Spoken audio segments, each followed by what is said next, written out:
In the previous class, we discussed basics of all the three kinds of lever and then we focused on class 1 lever.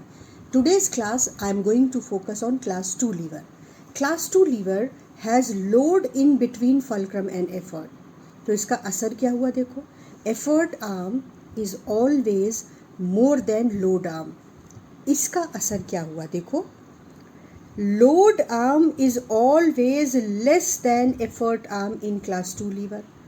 और from the principle of levers, load into load arm is equal to effort into effort arm. यहाँ से हमें मिलेगा load upon effort is equal to effort arm upon load arm.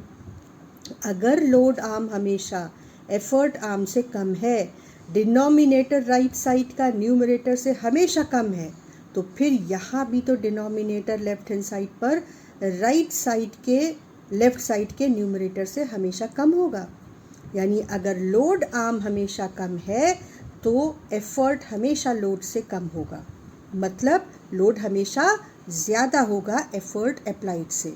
इसका सीधा मतलब हुआ कि हम लोड ज़्यादा उठा सकते हैं कम एफर्ट लगाकर और हम फोर्स गेन कर सकते हैं.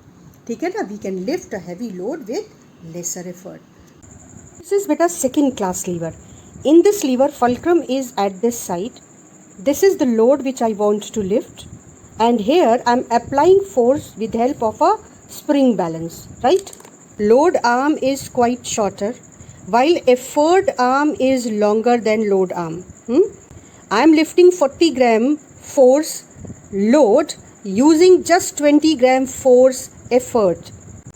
So note down these points that second class lever will always act as force multiplier. Mechanical advantage in this class lever will always be greater than 1. Load is displaced smaller length in comparison to effort. This is the only lever which always acts as a force multiplier. बहुत सारे example हैं. Lemon squeezer, नट cracker, wheel बेरो, bottle opener. तो class 2 liver के लिए mechanical advantage और velocity ratio दोनों 1 होगा. याद रहे, वेलोसिटी रेशो 1 होने का मतलब वी आर लूजिंग स्पीड, है ना. एफर्ट का डिस्प्लेसमेंट ज़्यादा है, लोड का डिस्प्लेसमेंट कम है. लेकिन मैकेनिकल एडवांटेज का मतलब होता है load upon effort.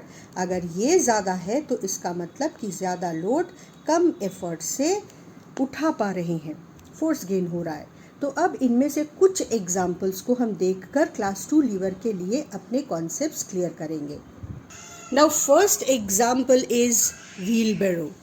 This is fulcrum. Just observe the fulcrum. This is fulcrum and this is the place where we put effort, right? And this is the place where load is kept. So load is in between fulcrum and effort, and we know that this is used to lift heavy loads. So this is the first example, wheel barrow. और यहाँ पर तुम देखो कि effort अगर हम इतना उठा रहे हैं तो जो डिस्प्लेसमेंट लोड में हो रहा है उसको देखो. एफर्ट अगर मैं इस पोजीशन से इस पोजीशन तक ले जा रही हूँ तो लोड में थोड़ा सा डिस्प्लेसमेंट हो रहा है. So as usual if we are gaining force then we will lose velocity. Now we all know this is lemon squeezer. ये फल्क्रम है देखो. This one is fulcrum and we know that we put lemon here. तो load यहाँ रखते हैं और ये वो पॉइंट है जहाँ हम एफ़र्ट लगाते हैं.